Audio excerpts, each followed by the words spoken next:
AIIMS Gorakhpur के इस प्रथम दीक्षांत समारोह में उपस्थित उत्तर प्रदेश की राज्यपाल श्रीमती आनंदीबेन पटेल जी, मुख्यमंत्री योगी आदित्यनाथ जी, केंद्रीय स्वास्थ्य और परिवार कल्याण राज्य मंत्री श्रीमती अनुप्रिया पटेल जी,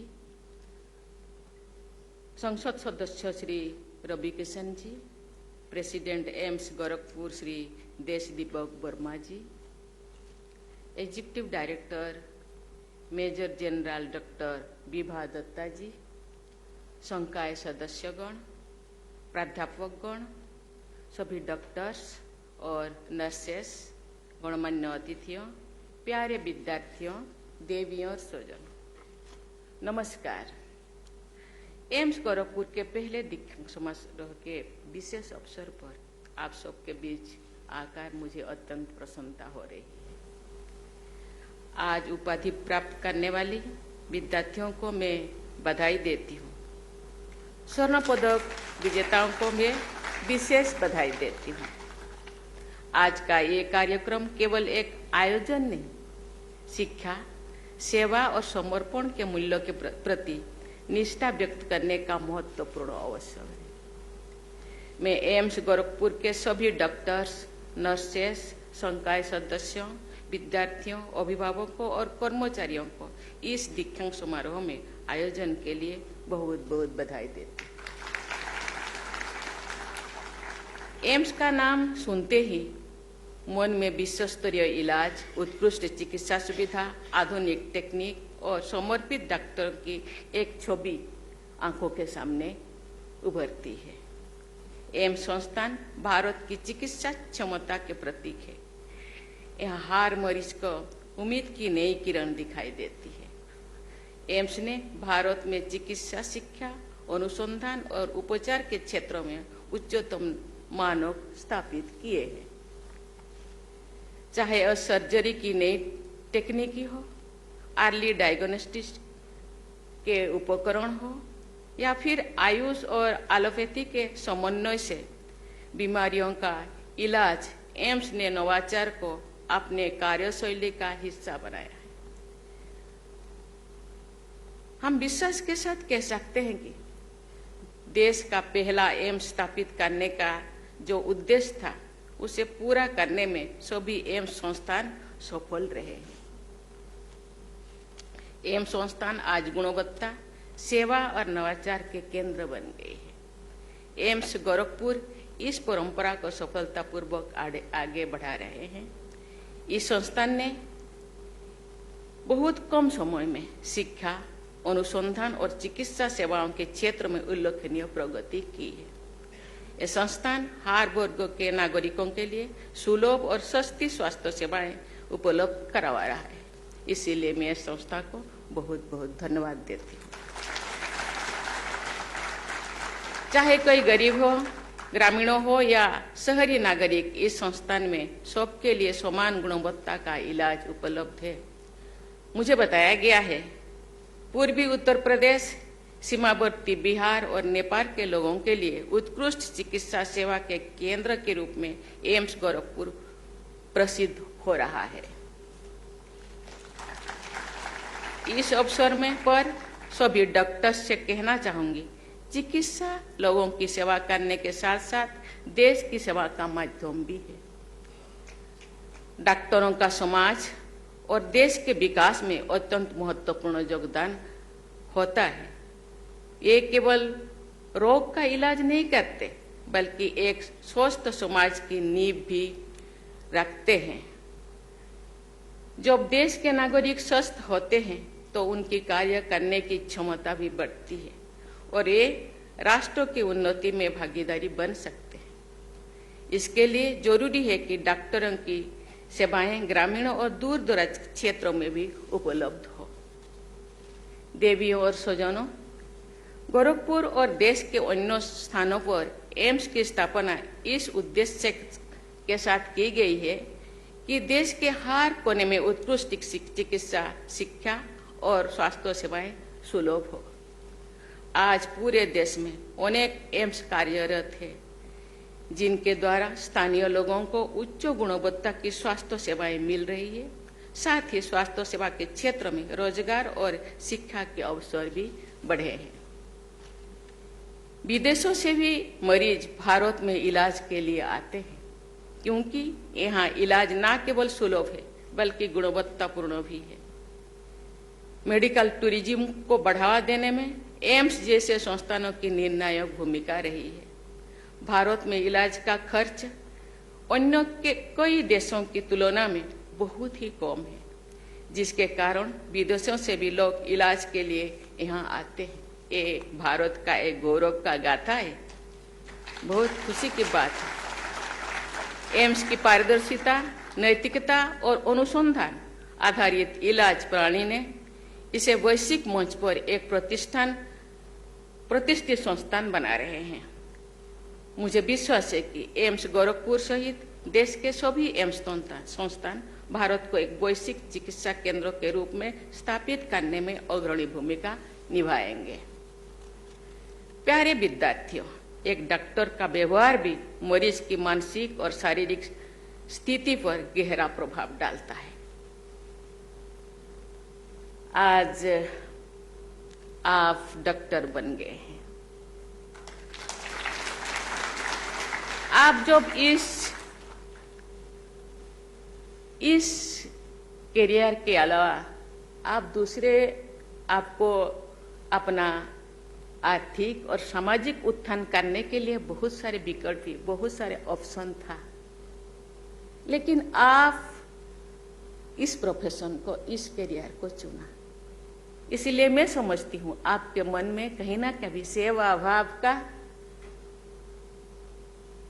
और आपके परिवार भी सेवा भावना का है, इसीलिए आप इस करियर को चुना। इसीलिए आपको मैं धन्यवाद देना चाहती हूँ। एक संवेदनशील डॉक्टर न केवल दवा से बल्कि अपनी व्यवहार से भी मरीज को जल्दी ठीक होने से मदद करती है। साक्ष्य दर्शाते हैं कि सहानुभूतिपूर्ण देखभाल से मरीज की हालत में तेजी से सुधार होता है। इसी तरह डॉक्टर के धैर्य और समर्पण की भावना समाज में एक आदर्श प्रस्तुत करती है, जिससे अन्य लोगों भी प्रेरित होते हैं। डॉक्टर एक प्रोफेशन नहीं है, ये एक सेवा होता है। इसका कोई 24 आवर सेवा ये ट्रांसफरेबल नहीं है। कभी आप रात में थका हारा सोए हैं, आधी रात को कोई टेलीफोन किया, फिर आपको जाना पड़ता है। आप 2 घंटा काल सो सकते हैं, लेकिन आप आज जो सो जाएंगे तो एक जिंदगी चली जाएगी। आप खाने का एक निवाला लिए हैं, आपको कोई टेलीफोन आया तो शायद आप वो खाना खा के थोड़ा रेस्ट करके जाएंगे तो वो जिंदगी शायद नहीं रहेगा। इसीलिए ये एक इमरजेंसी सर्विस है। इसीलिए हमारे यहाँ अभी भी डॉक्टरों को भगवान मानते हैं। हम भगवान को देखे नहीं, हम कभी सुने हैं, लेकिन चलते फिरते भगवान जिसके कदमों के नीचे अपने मरीजों को फेंक देते हैं कि डॉक्टर साहब इसको बचाओ, उनके पास कुछ आर्थिक व्यवस्था है कि नहीं, उनके पास कुछ है कि नहीं, आपको सोचना पड़ेगा और उसको जिंदगी को बचाना पड़ेगा। यही मानवता है, यही डॉक्टर है। इसी तरह डॉक्टर के धैर्य और समर्पण की भावना समाज के एक आदर्श प्रस्तुत करती है, जैसे कि अन्य लोगों को भी प्रेरित करते हैं।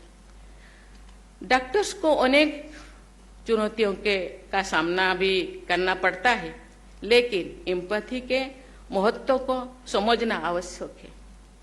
मैं मेडिकल एजुकेशन से जुड़े सभी हितधारकों से भी अपील करूंगी कि भावी डॉक्टर्स को शुरुआत से ही एक ऐसा इकोसिस्टम प्रदान किया जाए जिसमें वे अपने कौशल के साथ साथ doctor patients communication, role of empathy in healing और ट्रस्ट बिल्डिंग जैसे विषयों के बारे में भी जानें और अपनी कार्यशैली में को अपनाएं।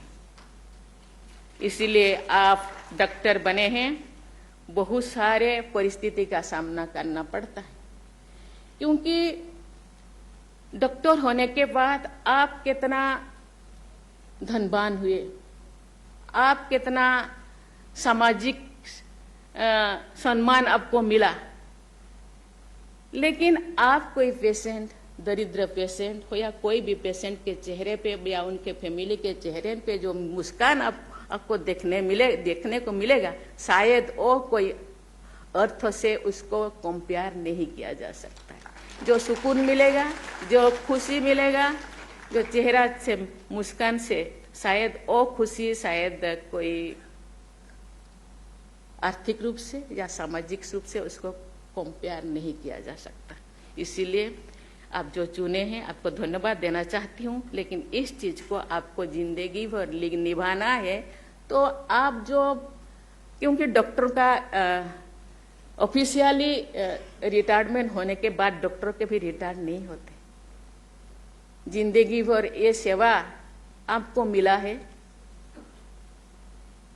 इसीलिए आपके पेरेंट्स को आपको भी धन्यवाद देना चाहती हूँ। आप सेवा करते रहिए। और ये कहते हैं स्वास्थ्य ही संपदा, ये स्वास्थ्य रूपक संपदा लोगों को देते जाइए, आपको सुकून मिलेगा, आपके चेहरा पे खुशी मिलेगा और आप दुनिया में जीते रहेंगे, आपके नाम जीते रहेगा। आप रहे ना रहे, लेकिन आपके नाम दुनिया में गूंजते रहेगा। आपके करियर और जीवन में ये हमेशा याद रखें कि चिकित्सा केवल एक प्रोफेशन नहीं, बल्कि मानवता की सेवा है। आज जहां भी कार्य करें, करुणा और ईमानदारी को अपने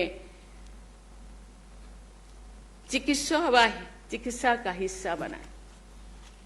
टेक्नोलॉजी इन मेडिसिन के बारे में तो आप सब जानते हैं। आज हम देख रहे हैं कि telemedicine, AI in diagnostic, robotic surgeries, variable health take जैसे टेक्निकी चिकित्सा सेवा को बेहतर बना रही है।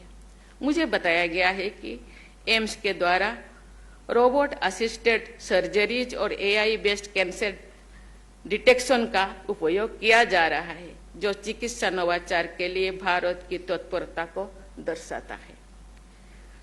एआई ड्रिवन हेल्थ केयर में एथिक्स, डेटा प्राइवेसी और ह्यूमन टच बनाए रखने पर भी विचार करना आवश्यक है।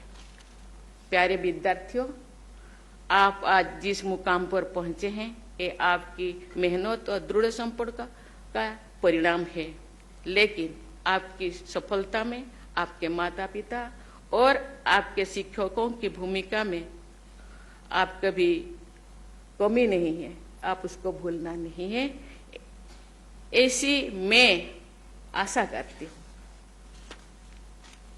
साथ ही मैं आप सभी से अपेक्षा करती हूँ कि आप अपने ज्ञान का उपयोग केवल अपने करियर में आगे बढ़ने के लिए ना करें, आप समाज के उन वर्गों के लिए भी कार्य करें जिन्हें चिकित्सा सेवाओं की सर्वाधिक आवश्यकता है। कई ग्रामीणों तथा आदिवासी क्षेत्रों में वंचित समुदायों के लिए अब भी उच्च स्तर की स्वास्थ्य सेवाएं की कमी है। इस एम्स संस्थान किस परिकल्पना के साथ, किस भावना के साथ बनाया गया है, मैं चीफ मिनिस्टर के साथ जो बात कर रही थी मैंने सुनी। एक ऐसे वाला बीमारी जो 1 से 15 साल के बच्चों, जो गरीब बच्चों, क्योंकि उनके पास ना रहने का, ना खाने का, ना स्वच्छता का कुछ व्यवस्था था, उन बच्चों को हो रहा था। मैंने सुना वो बीमारी अभी खत्म हो गया। इसलिए इस संस्था को बहुत बहुत धन्यवाद। मुझे विश्वास है कि आप इस बारे में विचार करेंगे और ऐसे क्षेत्रों और लोगों के लिए अच्छे स्वास्थ्य सेवा की दिशा में कार्य करेंगे। मैं आशा करती हूं कि आप सब अपने कार्य से एम्स गोरखपुर और देश का नाम रोशन करेंगे। आप सभी के उज्जवल भविष्य के लिए मैं अनंत शुभकामनाएं देती हूँ। धन्यवाद। जय हिंद, जय भारत।